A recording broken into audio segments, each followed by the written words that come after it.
so well for the team. They had Aatrox locked in this 2v1 where he was struggling. They had Bwipo in a 1v2 where he was thriving. And things looked really good from there for FlyQuest. Dignitas, unfortunately, will end the positioning phase without a win against those top 4 teams. They did have their moments in all of their matches against them, but at the end of the day, couldn't close the deal. And FlyQuest are going to come out on top.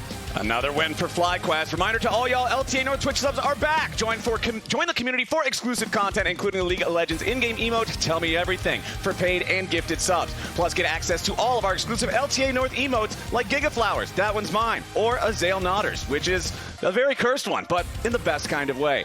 Now, that's taken care of. The game is wrapped up for our first one, but it's time to join Kangas and Busio on stage for an interview. Thank you, Flowers. I'm here with maybe Busio. You look like him. You play like him. Is this still Busio? I heard your life was on the line. Well, it's Busio too. Busio, Tusio. I'm back. Tusio.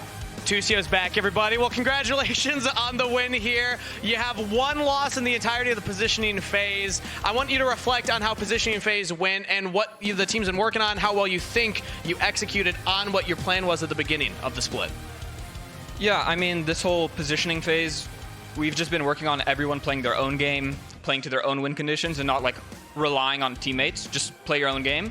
And we've been doing that pretty well, and we should keep doing it. Yeah. Working on individual, do you feel like that's because your team strength is already there, and that's why you want to focus on individual, or what's the reason for that focus? It's just if everyone is focusing on themselves, then everyone's going to be in a good spot in the game. So it's just easier for the whole team, yeah. Okay, well, fair enough. Now, I want to bring our attention next, because positioning phase is wrapped for FlyQuest. You have the group stage coming up here with best of 3 Fearless. First off, are you betting anyone's life on that one? You're new to the team. I know, Busio, you're taking over his seat now, so it might be new for you, but do you want to put anyone's name on the line? Are you going undefeated in group stage? Maybe Mythies. Throw the coaches under the bus. I like that. Why Mythy? Did it slight you in any way? He tryhards way too hard in arena and always beats me, so like, that's not okay. All right, there we have it. Tusio, newest member of FlyQuest. What message do you have for the fans out there getting ready to cheer you on to the group stage? Thanks for the support, guys, and we'll try to make it fun. All right, thank you very much. We're going to throw it over to a quick break, but we got LYON versus C9 afterwards. See you there.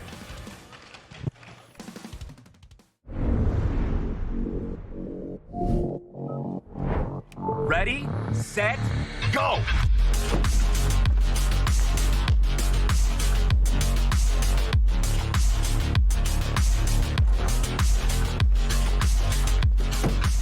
I'm at 47%. Oh, I'm on 63%. Man, I'm at 50%. Boom! 80%. Winner! The Kia EV9 can go from 10% charge to 80% charge in just 24 minutes with DC fast charging.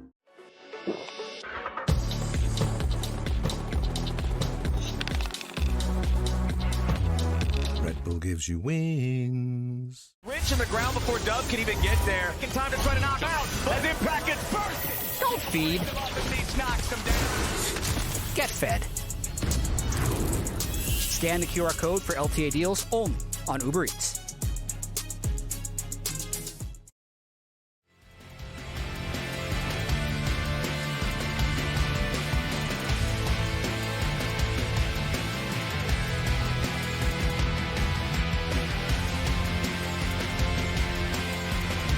I think I ult you first. Okay, that works too. Let's go now. I ult you. I think I just go Karma, no? She's gonna die. Oh. Okay. Yeah, that works. Ash was too fast. That's flash. I can't kill her. Bunny wants to fight, but just flash. They're really close. He wants to flash on me. He Can I help him? Fight. I think it's not bad. It's really good. Dipping it. I still have W. Yeah. I'm going Ash. I can't go Azir. Oh, okay. sorry, No flash. No flash on the Ash. Yeah, I know. And no flash on the Karma. Go on the bot lane. Yeah. Fight. Pistol. We have TP. Look. Rihanna no flash, right? 80 no flash. Yeah, no flash. Yeah. We can look. Don't flash. He's dead. Can we do Dragon, guys? Take up a bot. Go back to lane. 30 guys. Come. No flash, Ash. No flash. Help him. That's a free goal. Keep fighting more if we can. Keep fighting more if you see angle. Oh, Sejuani just queued in, Masu. I Q. Maybe I'm in range. Let's go. Karma no flash, by the way. She's yeah, Sejuani no Q yet.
Welcome back, everybody, to LTA North as we get ready for C9 versus LYON. You see C9 Kia arriving. Oh, we got a rock and roll. Yeah. Another one from Vulcan. Can we get 3 out of 3?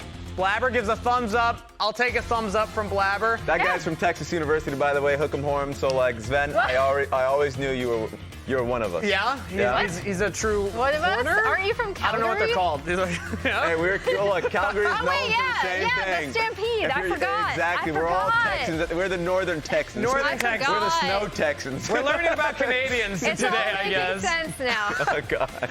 Well, we're learning about Canadians. We're going to teach you about Oddie versus a Blaber. The matchup we want to focus on for this C9 are going to be taking most likely first seed if they can get over this hump. But Oddielan might be able to stop and thwart Blaber. What do we think about it, Raz? Well, I mean, what you're seeing right here are, once again, GOAT conversations. Blaber had to go up against the European GOAT. Yep. And, of course, in Inspired, you're going up against Oddielan. Oddielan has, like, insane international appearances. Of course, constant LLA champions. Of course, 3 LLN champions. He is somebody who has accrued the most championships, of course, when he was in Latin America. So he is the heart and pride of it. That's why he changed from being like Oddie to Oddielan. He wears it on his sleeve. He is basically wearing Latin America as like a huge pride symbol for himself. So like, I think this is amazing to be able to see 2 players who've been around for a long period of time. I got the chance to be able to cast Oddielan during his earlier days, like in 2015, 2016 actually. So like, being able to see him from play-in tournaments, fighting on like international tournaments there, now still having, I think, great games at this time, it's amazing to see. Yeah, it's been really, really cool to see him come up to the LTA North and then also still have that pride and be working really, really well with this LYON team, despite the fact that they've struggled a bit and they have a very formidable opponent today in Cloud9. The question's been, can they beat one of the top 4 teams? So far, it hasn't worked out, but we'll see if maybe C9 is the one that can. But Emily, I hear that you have another presentation for us on the telestrator. Yeah, I have a telestrator. Okay, so basically I I talked about at the top of the day how I thought this game yesterday between C9 and FlyQuest was the best we'd seen. This is the setup for the Rift Herald fight that we see in mid, right? So at 19 minutes, C9 gets Rift Herald. FlyQuest decide, they kind of like soft contest, they decide to trade bot tier 1 for quad, and then Loki goes on top side. And at that moment, they actually try to make a play on Bwipo. And what that ends up resulting in is the fact that going into this fight, I want everyone to notice that Bwipo's ult is down, because it's going to be really, really important. No flash either, Yeah, for what is about to happen next, which I know we've been playing through this fight a lot, right? Blaber pops the Rift Herald. This is typically something that teams just want to do because you just want to send the Herald mid.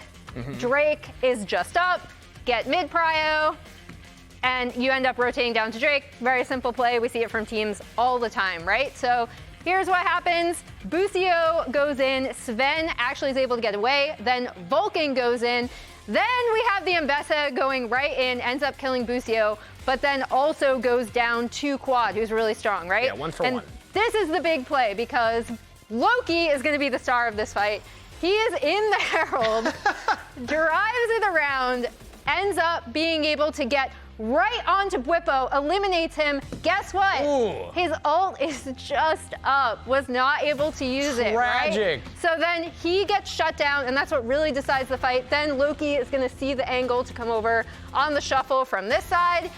Just really great play from him. It made just for a really fun and cool team fight to kind of look at, but also I did want to write down the setup for it because I thought this is just a trade that in the time you're like, okay, they're funneling money into quad. We've seen FlyQuest do this before. C9 try to like go for Herald. They're going for like an eventual turret. I thought it was interesting, and that was the game-breaking play for me for C9. Thank you for that, Emily. For those of you who aren't subscribed on Twitch, we'll be back in 1 minute for Champion Select, so stick with us. But while those folks are watching the ad, for everybody who is subscribed, let's talk about Saint versus Loki, because this is another matchup. This is the final one, Raz. We've been talking about Saint versus the gauntlet of mid laners. We need him to win one of these. Look, this was going to be his toughest challenge going through this week. Of course, losing to Quad, losing to Quid. I thought he had a good performance versus Quid in particular, but of course didn't end up getting a win as a team. Now it's versus Loki, someone that he called out saying this was going to be the easiest of the 3 opponents. So this is a good one to see if he can take a bit advantage of. And I think that was also based on their teams, right? Because he identified Quad as the most formidable mid laner he was going to go up against, not only because of his skill, but because of Inspired, because of the rest of FlyQuest, right? As you saw in the graphic prior to this, he is incredibly familiar with Loki to the point where Saint was the most hyped mid lane prospect coming out of LCK Challenger, right? So these two have faced off a lot. In a lot of those matches, Saint got the best of him until Loki's been on C9, as we saw. Yes, exactly. But that was a big question mark in a lot of people's minds, was C9's going for Loki, why not Saint? How was LYON able to pick him up instead? Now we finally get to see them up against each other here today. But that's it from us here at the lounge. Let's throw it over to the casters to hear who's going to take it, LYON or C9. All right, thank you very much, Kangas. Azael, it is hard for me to not bet on C9 after the week that they have had so far. They've had a very impressive first couple of days here of Super Week. Yesterday, again, I think that was the best game that we've seen all year from the LTA. Just really high-quality fights between 2 of our top teams. C9 ends up being the first squad that can actually make FlyQuest bleed. And now, if they beat LYON, they're locked in first. Yeah, absolutely. I mean, it would be a really impressive result from them. I think people already obviously looked at C9 as a contender, but to be able to actually, you know, knock down FlyQuest, to finish the positioning phase in first place, that is a statement in and of itself. And I think Cloud9 are developing a lot faster kind of as a unit than I really had expected them to. And I've got to give a lot of credit to Zven, who honestly is doing much better than I expected him to. Not that I expected him to do poorly, but I feel like he is really playing just as well or better than like Masu and LYON this split. Like he is really up at the top once again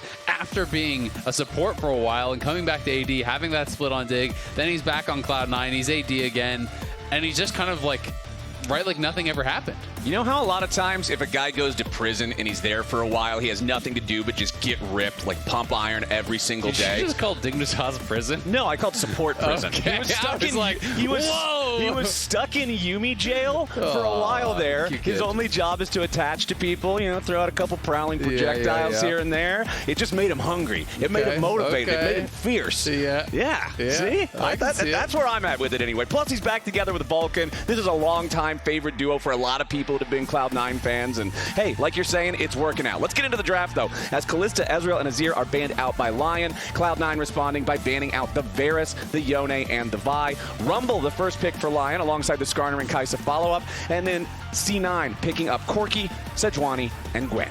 Yep, Gwen going to get grabbed. Hasn't been played much over the last week or two. It's been getting mostly banned out, but definitely still very strong. And Thanatos, I do think it kind of fits his style. You know, he can be quite lane dominant. I'll be interested to see what rune setup he goes for, because in some of the more difficult matchup, a lot of Gwen players had started just going Grasp and then Inspiration secondary for Biscuits and just kind of making it so you can't really poke her out. And then, yeah, it's not as powerful of a scaling rune, obviously, as Conqueror or whatever, but you just kind of get to have a free pass in the laning phase, and then you still are a beast as you do hit those higher levels. So we'll have to see how he does work up on that top lane against Licorice. And also the fact that you have that melee pairing alongside Blaber is going to be really strong. Going to be interested to see if they look for a secondary melee pairing in mid lane alongside it, and if that will get targeted, or if it is just going to be, you know, Corki going mid or something. Well, we do have double support bans from LYON in the second half with the Alistar and the Bard both taken away. Remember that Vulcan had a very impressive Bard performance a couple of days ago. Really looking strong on that one. Alistar also another one of those champions that can play so well with his style of wanting to roam around, affect the other lanes, and just be a contributor early. Meanwhile, the Nico and the Talia banned out by C9. Corki Tristana, this is like a classic double AD comp. Yeah, exactly. And it's interesting to actually be seeing that come out, especially because it is just like a blind mid pick here. We don't know for sure if it is going to be Trist or Corki. I'm going to assume it is Trist and Corki bot, because that is definitely the most common. But if they feel like for some reason they need to flex based on the matchup, they obviously could do that. Either one is totally fine mid lane. And now Saint is going to get the answer. Of course, they did throw out a couple protection bans. You know, they have that Talia banned out. Obviously, the Yone was banned out phase 1 as well. And LYON's going to be able to grab himself a Rell. And now we're just waiting, what is Saint's answer to these AD carries mid lane? And it is going to be a Jayce. So going for a pretty aggressive answer here. Pretty heavy dive, it does feel like, over on the LYON side. But of course, you know, you could still go kind of the AP hybrid build that Kai'Sa goes for and kind of scale up into a bit of a poker later on.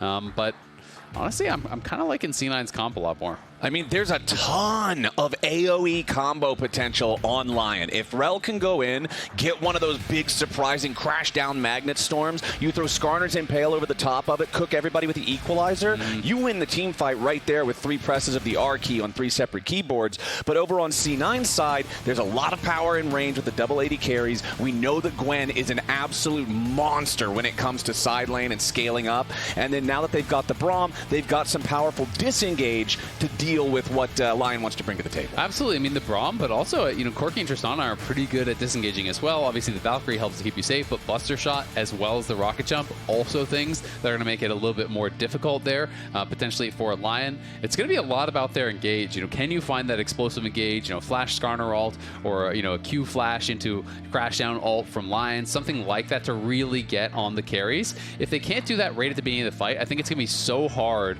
to actually fight through Sejuani, Braum, and Gwen with double AD carries behind them. That just seems like a really tough task. So I think so much is relying on the initial engage here from Lion. I also think side lanes later on going to be very tough against the Gwen. Gwen scales really well as far as that is concerned, and especially because he is actually going Conqueror. It is going to be Conqueror, and it's going to be TP Exhaust as the selection here for Thanatos. He did play Flash Exhaust when they played against 100 Thieves, against Riven, who Sniper was playing Flash Ignite in that game. He did well in the laning phase, did well in the 1v1. They did lose that game, but it is definitely interesting to see. I mean, what it tells me is he's looking at this matchup saying, no, I'm going to duel you. I have confidence in this. Yeah. Like, Flash is not the necessity. As long as I can beat you, everything's going to be fine. And I like that confidence and that attitude, especially when you're looking at Lion specifically, because a lot of the conversations in the community about this team's games have been, Licorice has been the weak point on the team. He's the one that the fans want to see step up more and be able to compete. While on the other side, Thanatos has been like wow, this guy's the real deal for a lot of people watching LTA top lanes. No, I mean, it's really interesting, right? And if you're thinking about, okay, the only way that I actually lose to Licorice is kind of like during this one window of power, the Equalizer, right? And you have exhaust for that. You throw down the exhaust, you kind of try to neutralize a lot of that burst damage when he's overheating or whatever. Looks like C9 wants to do a late invade here with Braum. It is always incredibly strong if you can actually tag someone. You definitely have an opportunity to find something here. Will Lyonz get tagged? That is the question. It looks like the answer is no. They do spot him, but they're not going to get anything from it. And that graphic that just popped up, it is now 13-0. This is top 4 versus bottom 4. You can see their logos at the top of the screen, but those were the ones that we projected basically in the power rankings that we all did here in the LTA North at the beginning of the season.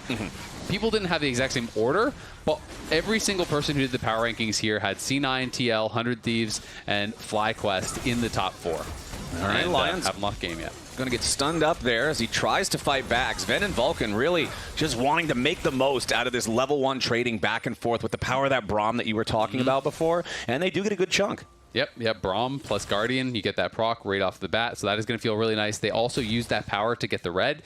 Audie is going to try to cross to the other side and steal the enemy red very likely. He is going to be spotted on this ward, so I'm going to be interested to see what Blaber's response will be. For now, he's just going to be starting up on Raptors, so he literally is going Raptors to Raptors, crossing the map there, where Blaber did go red, blue, and he's just going to likely clear up towards topside.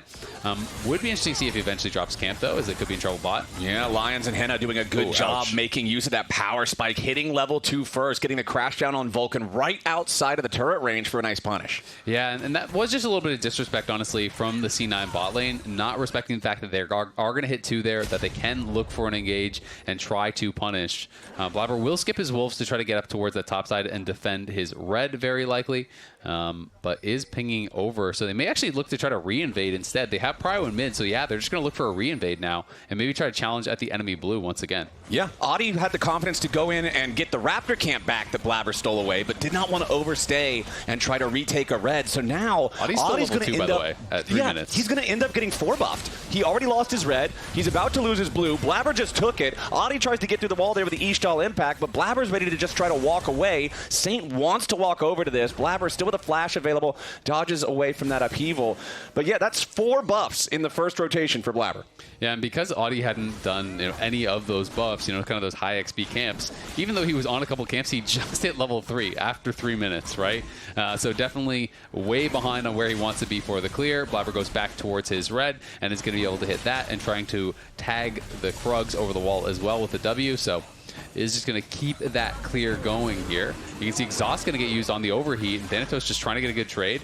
But that's why you take Phase Rush in these situations. You know, it's Phase Rush on both Saint and Licorice to be able to disengage when you get that slowdown. You know, whether it's the ulti slow or exhaust slow or whatever, you proc the Phase Rush, you just try to run out of there. I always think Phase Rush is one of the most interesting keystones that they made because it's one that can completely change the way that matchups get played, right? Obviously, every keystone can do that in some way or another because they add more damage or make you stronger. But Phase Rush really changes the way that you can engage and play the Absolutely. fight. I mean, it's way more game warping. Thanatos maybe went too far here. Thanatos, That okay. was close. Yeah. That was a little dicey there for a second, but he's just playing around his limits. Both top laners down to only a couple hundred HP. Yeah, Thanatos with no flash going back in there was definitely dicey because Licorice was overheated, got a lot of damage down there. But no, I mean, I fully agree with your point. At the end of the day, yeah, there's all these different runes that are slightly different, but it's like, okay, you have Comet, you have Airy, you have PTA, they all just electrocute. I do more damage. They all just do damage, but it's like, oh, but I do damage when I hit 3 times, or I do damage when I poke, or I do, you know, it's all kind of the same. So I do think like Glacial Augment, Unsealed Spellbook that no one really plays, and as well as Phase Rush, those are the ones to me that are kind of the most unique and do kind of change how you play or your opponents play, which I think is fun. Well, after Thanatos traded all the way down to the very limit of his health bar, he will now use his teleport to head to the bottom lane. You can see Licorice doing the same thing now. It's the classic 5-minute, 5.5-minute late swap, lane swap that we see these days, where the top laners will just take up that position while the bot lane duos head towards the top side. And that just tells me, Azael, everybody wants to fight for some grubs. Yep, exactly. Everyone's going to be fighting for some grubs. I do think, especially when you're looking over at the C9 comp, that is really powerful if you do get these grubs. Tristana really good at pushing towers already. You're expecting Gwen to have prio inside lanes as the game continues. So C9 definitely will be looking to push. Audie is in the area. Hey, Lyonz, good job there with the Shattering Strike into the crash down. Wants Vulcan, who throws up the shield to try to get himself away, while Saint is also being chased back in the mid lane. Flash away from Vulcan, flash away from Saint. Blaber follows up, takes him down. First blood over to Cloud9. Yeah, both junglers make a gank happen, but it's only C9 that gets a kill. At the end of the day, they are able to take down Saint. And Loki doesn't even have to actually spend the flash. It's just Blaber that spends his flash to follow in. They are going to try to go up towards these grubs. Will Loki actually look to join here? Because for now, it's kind of just Blaber scrapping alone. Looks like Loki is on his way over, as Blaber will secure the first grub, no problem. I mean, Oddielan's still hanging around, but he's just heading back into the jungle now, keep farming up his camps, doesn't want to waste more time standing around hoping and praying for a grub that he can steal away on a bit of a fluke when Cloud9 has such control over the top side. Yeah, they're going to be able to get all 3, so they get the kill and the gank. They get all 3 of those grubs, so Cloud9 going to be really happy about that run of play. Both top laners are now level 6, so we'll see how they want to play around that. Zven jumping forward there with the aggressive rocket jump, wanting to get that explosive charge onto Hena, maintain control over this push and this top lane. I'm really paying attention to this exhaust cooldown on Thanatos because it's almost back up and ready to cast again. He is level 6, he's got the needlework, and I'm not sure how hard he's going to want to go for this. Yeah, so Licorice did just proc a Phase Rush, so there is an opportunity now, but the question is Thanatos too low to look for the all-in? So that's kind of the trade-off there. You know, as Licorice, if you're going to go in and you're going to actually proc that Phase Rush, you have to be getting a really good trade, because if he's high health and you lose your Phase Rush, that may just trigger the all-in, right? He may just throw down the exhaust, hit you with the needlework, go straight for it. So Licorice is playing a little bit more carefully until that cooldown's back up. Lyonz, nice Shattering Strike again, catching Vulcan too far forward and 2 turret shots into the Braum. He's a tanky guy, but that one's still going to result in a very nice trade for the Lyonz duo up there in the top side as Oddielan secures the Scuttle Crab around the Dragon, since both teams were mostly committed to the top side, wanting to play for the grubs, even though Lyonz were denied that opportunity. It means that nobody went for that early, so still a possibility to play for. As Oddielan shows up bottom lane, he and Licorice may try to make the move here onto Thanatos. Ishtal Impact brings Audie forward, but now Blaber's ready to follow it up. Beautiful counterattack, and Lion are caught exactly where they don't want to be. 2 more kills over to Cloud9. Yeah, that one hurts. They really wanted to try to slam the advantage home because Licorice was like almost a level and a half up in experience going into that dive. Of course, a ton of XP grabbed from getting the wave, as well as those 2 kills. You can see Licorice still ahead in XP after that, but they wanted to try to get that kill there. He had a 20 CS advantage, he had a big XP advantage. If they get that dive off, it would work really, really well. But you're diving a Gwen under tower who has ult, who has the exhaust, who has the shroud, and unfortunately, who had Blaber coming over very quickly. He was able to get his AoE through pretty much both of them, it felt like, on most of the spells. So you can see at this point, Licorice was about to hit A here, and Thanatos is still, not even close to 7 yet. So he's cutting back, gets that 7 right there. And then as Blaber comes in, he's just able to kind of position himself to get the ulti as well as the snip zip through both of them over and over. And that one really hurts. You can see the kind of look a little bit of dismay on Oddielan's faces. It's frustrating for sure, right? But hey, credit to Blaber for having the awareness or the comms or whatever it was behind the scenes to know, hey, this is what they're going to do. Be ready. Counter punch is right there. Because I think you're right. If that does go the way that LYON wants it to go, if Licorice is in 2 levels ahead, the wave gets lost to the turret, Thanatos is down, you've got a real problem on that side of the map. Yeah, I mean, I think it's a good look, but they just didn't know where Blaber was, and they couldn't actually execute on a clean dive. He was able to kite back, avoid getting stunned into the wall. I don't think that Oddielan was able to actually even land an ult on him, until pretty much everything was already decided. So it is definitely a risky look, and sometimes you got to take those risks, but this one did not pay off at all. And you can see Blaber as well now. Heartsteel already completed. He is very far ahead as far as the game is concerned. Okay, now Vulcan and Zven, they're going all in for Hena, who immediately commits the flash. Does not want to give up any more of that health bar to the aggro. But topside, now Thanatos going in after Licorice, who flashes away to avoid that. And that is going to be nice. Oddielan coming in, not going to quite have range here to catch Zven, who again has so much mobility on this Tristana and didn't even have to use the Buster Shot. You can see Blaber already over there with Loki working on the Dragon, and they're going to turn. Yeah, they want to immediately use the Glacial Prison back into Oddielan, but it is a very tanky jungler in the Skarner. Loki's ready to follow up with a bit more damage. Oddielan about to die, but he still gets himself away for now. Blaber is burning, and Zven gets the kill on Audi. Now ready to go to Reset City as Hena tries to go in for the Killer Instinct, but the Acathian Rain does not rain hard enough. Lyonz with the flash over the wall to stay alive, but again, it's another scrap, another fight, another moment this game that only comes up C9. And how frustrating is that? Look at the health bars. Everyone is so low. There's like 100, 200 health on multiple Cloud9 members, but LYON can't finish anyone off. And these plays really start to snowball. When one play goes bad, the next play you barely miss out on. If the first one had worked, you might have been strong enough to actually make the second one work, and then it's snowballing in your way. But that is the difficulty of League of Legends. C9 find the opportunity here, look to turn there onto Audi. He throws down the ult, but it is just on Blaber, and Zven and Loki are firing, and if both these AD carries are standing and firing, the fight is going to be really tough. A key Q there was nailed by Vulcan as he was stepping back onto Hena, and because they tagged that onto Hena, it allowed Zven to stay around, to get a bit more aggressive, to proc that Braum stun onto him, and to eventually be able to grab that kill. And now C9 right back up towards the top side, already onto the grubs here. Licorice has no flash, has no ult, and I think there's just no way they can contest. And so far, you can see Blaber's definitely been getting the best of this matchup. Both these guys, though, so accomplished in their own right. 8 international performances here for Audi, 7 on the other side there for Blaber. You can see so many accolades within their own regions. Obviously, Audi, one of the most accomplished LATAM players of all time. Won a bunch of times there. And Blaber as well. Still the N8 jungle GOAT in my mind. Yes, there may be some people you can argue have better current level of performance, but this guy has been so good for so long in the region that I do still think he maintains that title. He's been a top performer for C9 for a very long time, and he's got 100% kill participation in this game now as well. 5-0 in kills for C9. Thanatos drops that exhaust on Licorice up here yet again, but once more, it's the phase rush, getting that Rumble out of what could otherwise be very dangerous situation. Saints in some trouble as Zven goes in, trying to get the angle there. Has to try to rocket jump back away. The turret takes Zven and Vulcan both so incredibly low, but neither one of them is dead. Man. It's the same story time and time and time again. C9 getting away with murder, finally going to find a kill, you would have to think, as Loki falls to the Killer Instinct. It's finally a kill for LYON as Hena is on the board, but at the same time, it was traded back across on the other side of the map as Thanatos gets one on Licorice. It's a 7-1 game. Yeah, exactly. Blaber went up there. They get a kill up in top lane, and C9 looking so dominant this super week here.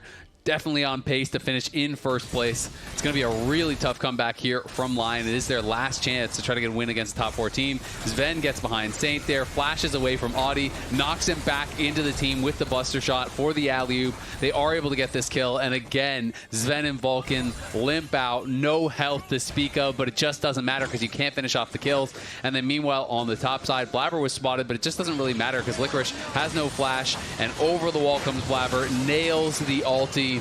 Licorice is able to throw down the equalizer to clear out the wave, but yeah, that's tough. Back to live. We already got problems as Licorice is the target yet again. Blaber ready to go over the wall with the Arctic Assault. Zven joins back up with Thanatos and Vulcan. And with the reset on the rocket jump, he can keep the chase going on to Lyonz. A 2-man shattering strike ain't gonna matter because Zven just got another one. C9, 9-1 with 6 grubs. They're gonna knock down the first turret as well. They'll claim the feats of warfare with a 5,000 gold lead. Yeah, they are crushing this game. It's only 14 minutes in, and they are just putting on a clinic right now. Saint is going to be able to trade a tower back up on that top side, but you can see all the plate gold that Cloud9 has been able to collect. Look where it went as well. It's all in Zven and Loki's pockets. Your double AD carry getting super fed. Thanatos, we know, off of that defended dive that Blaber helped him out on, got way ahead. We'll see if they can actually chase down and get a kill here. Licorice almost has his equalizer. Yeah, Thanatos trying to use the Hallowed Mist to get away from this, but Licorice has flash forward, ready to full commit here for this fight. But Thanatos, with a little bit of skip and slash action, getting away to the safety of Blaber. Thanatos will finally drop. If Lyonz didn't have the Shattering Strike right there, Thanatos actually drain tanks that out and lives, I would have to think. But Blaber is not done. Slides back over the wall, wants to keep playing inside the LYON jungle. A 1-for-1 trade for LYON is about the best they've got this whole game, but now it's not done yet. Hena tries to get away, but a nice Glacial Fissure there on Oddielan stops him from going forward. Looking to stop Zven. Another nice impale, this time onto the Cloud9 AD carry, but Blaber doing a good job stepping into the turret range first. That was huge from Blaber. No way. Now he and Zven get away with 50 HP. As soon as he saw Oddielan start moving Zven closer to the turret, Blaber just walked in, said, "No, Mr. President, this bullet's for me," and did a beautiful job protecting him. Yeah, that is just crazy, man. I would be so tilted if I was LYON in this game. You just have to be thinking, if one of these earlier fights went our way, all of these later fights would have also gone our way because Cloud9 keeps getting out with no health whatsoever. We saw the stats, though, between Loki and Saint. Saint had been really the more hyped prospect coming out of the LCKCL. He'd gotten the better of Loki in that league. But coming here, it has been Loki who has got the best of him, and Loki again playing really well. So we can watch this one more time. They go in on Zven. Oddielan tries to pull him in, but as you call out, Blaber makes sure he's the one to walk into tower range first. So he is tanking up the tower, meaning that the tower never gets aggro onto Zven. His AD carry is protected, barely survives. Blaber doing the most in this game. He has just been everywhere.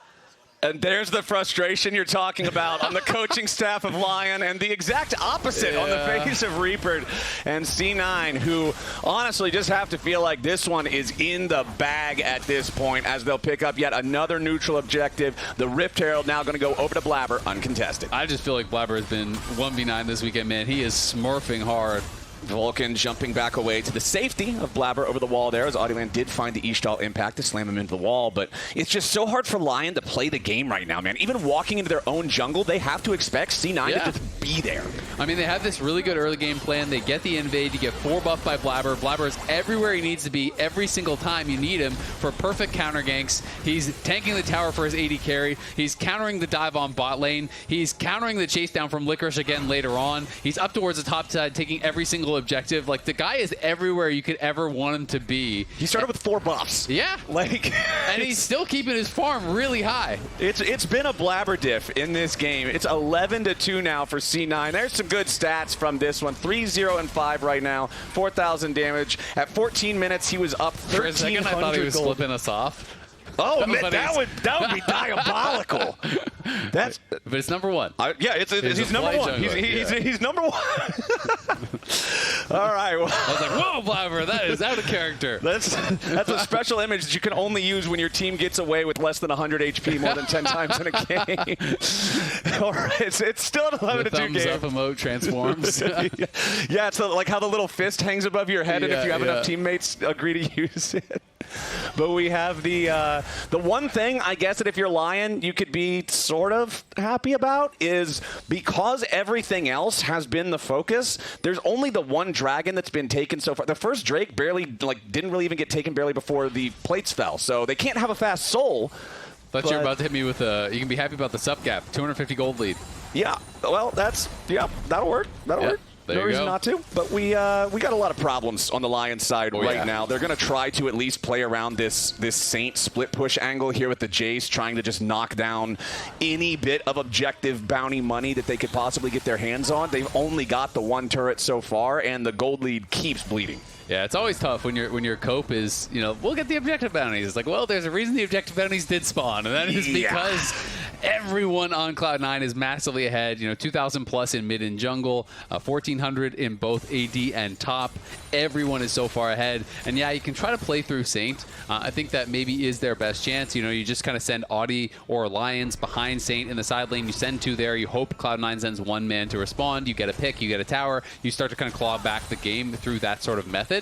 But Cloud9 does not need to play risky. They're only really going to step up with Blaber behind them, or if they see people on the map, because as long as it's a 1v1, no one's beating Thanatos right now.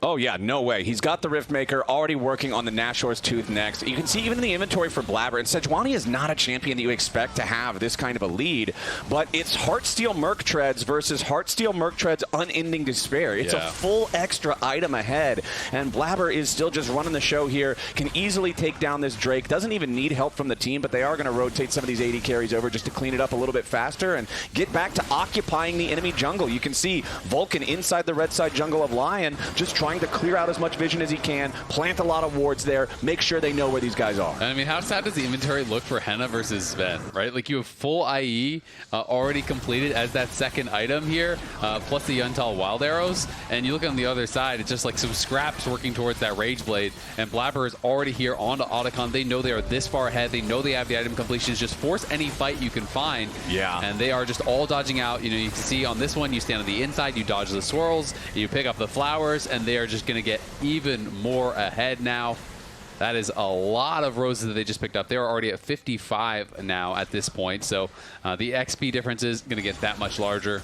55 to 11 on the total flowers count between the two teams. Thanatos, again, just at the point where Licorice can't really do a whole lot to him. He's got all the extra power from the flowers and just nearly kills Licorice outright. And it's an additional over their opponents. They have basically 30 adaptive force from their flowers. Their opponents only have 9.9. So it's an additional 20, right? That's 2 longswords. That's an amp tone. Like, that is quite a lot of gold that you are actually getting in there just from the flowers. And we're about to see those power spikes become even stronger as the Nashor's Tooth is completed for Thanatos, as we do almost have the Manamune evolved into the Muramana in mid lane for Loki as well. This is just, it's so difficult for Lion to play it from here, and I do feel for them. It's such a frustrating way to have to end the positioning phase. A nice double impale comes out from Oddielan, but C9, they've just got so many more resources. Lion stuck in the middle of everybody, dead instantly on that one. But Lion, remember, this team started off so strong back at the very beginning of this positioning phase because they were playing against the other teams in that bottom half that we were talking about. Beat them all. And they proved themselves decidedly as the top of the bottom half. Yep. And so the question has been for the past couple of weeks, okay, you can beat everybody else that we grouped down there with you, but can you punch up? Can you break through the ceiling? And sadly, it looks like the answer to that, at least for now, was no. Yep, and we have had a lot of close games, from those kind of bottom 4 teams against the top teams. We talked about it with Dignitas, we talked about it with Shopify, and we've talked about it with Lion as well. They have been in with a chance in a number of different games, but none of them have been able to really close out the game. And when you get behind early, it just feels impossible, because to me, the biggest difference between these top 4, bottom 4 is how they play in the mid game, how they play in the late game, how they're actually using their advantages and playing through side lanes. Even when a top 4 team is behind against one of these teams, it still feels like they can come back. But if they're ahead, it feels like there's no chance for the bottom team because they just can't play the map to the same level, it feels like, as a team like Cloud9. And I feel like that's been a story for a long time between top teams and bottom teams back in the NALCS days, in the LCS days, now in the LTA days, right? It's always been evident. And I think part of it just comes down to if you're on a bottom team, you don't have as much experience playing from a leading, winning position on stage and actually having to close the game out. Whereas teams like Cloud9, they have plenty of experience doing it as Licorice has to flash away there. The lockup from Blaber threatening to be a death sentence if Loki landed a little bit more damage. And now again, those 6 grubs just paying dividends as another tier 2 turret falls. That's 6 turrets now for C9. Yep, they've taken every single outer tower, and meanwhile, Saint got pushed back on the bot side. You can see Thanatos pushed in that wave, and then he even takes away the Krugs. That's the other thing that gets even harder, as you know, as jungler, when your team starts losing, you start losing all your camps too. Yeah. And then it just feels like there's nowhere to go on the map. You know, he is jobless right now. There's not a single camp up on his side of the map. There's nowhere safe to go, and Cloud9 has way more vision on their side of the map than LYON does. And getting your camp stolen away, the day that I realized why it feels so bad, because it's not just, oh, I lose the EXP and gold, it's he gets it. It's twice as bad as it feels like. Thanatos, I don't really know what the face check was on that one. That one felt like a little bit of happy gaming, but C9's going to see if they can make it a little bit happier, as now they're ready to follow up. Even if it's a 4v5, they want to go in for it. Lyonz jumps in the middle of everybody using the Magnet Storm, but it ain't going to matter. He's already dead, and Oddielan's about to drop to Licorice with that Flame Spitter. It ain't going to matter. Zven just kills him. Thanatos' plan was genius after all. He baits them all in to take him down. And even though he dies for free, C9 is ready to pay the bill. Loki's in the enemy base. Saint finally goes in, finds the To the Skies to get the kill and get the shutdown. But C9 is still coming out on top with a 4-for-2 trade. They might have lost an AD carry, but they still got another one. Saint stays way too close. Blaber picks him up there with a Glacial Prison. Zven follows it up with plenty of rapid fire damage to bring him down. And now Blaber, to add insult to injury, just take the Hex Gate straight in their face. Yeah, I mean, that's why you always draft the backup AD carry. You lose one, you got another. And Zven was just cleaning house in that fight. The only time he was really under any pressure was when Hena ults in on him, and he just buster shots him away and then goes back to free firing on that front line. So Thanatos walks in here, wanted to see if he could actually steal the red. Everyone is in the brush. They do kill him, but that was Skarner ult, that was Equalizer, that was a lot. So Vulcan flashes forward, commits to the fight, gets a 3-man knockup, in comes Zven, and this is the moment here where you're like, all right, maybe Zven's in a little bit of trouble, but buster shots away and gets that to safety, and then just goes and attacks the weak side there from LYON, is able to get that final shot over the wall following Licorice. They chase in, and Licorice knows that it's kind of just like, it's one of those games. What are you going to do? Yeah, I mean, you're looking at the scoreboard. You know the state of the game, right? Yeah. Like, this is... You take the kill on Thanatos, and you're like, all right, that felt pretty good. Thanatos now going to try to turn around and fight Licorice there with that exhaust. That's the power of it that I'm talking about. It's so tough to deal with. Now Oddielan tried to jump in there, find a nice pull onto the AD carries. LYON has made his way onto those valuable targets, but C9 is still fighting back with Zven and Loki just kiting these guys out, fighting these guys out. It does not matter that they shut down Zven, because everybody else on C9 is locked and loaded. A double kill to Loki, a triple kill when the dust finally settles, and Thanatos is already in the LYON base. They're marching straight for it. C9's going to end the positioning phase in first place. Don't be cocky. Yeah, don't be cocky. If you want this, doesn't matter. Still gonna win the split, so. Nice job, guys.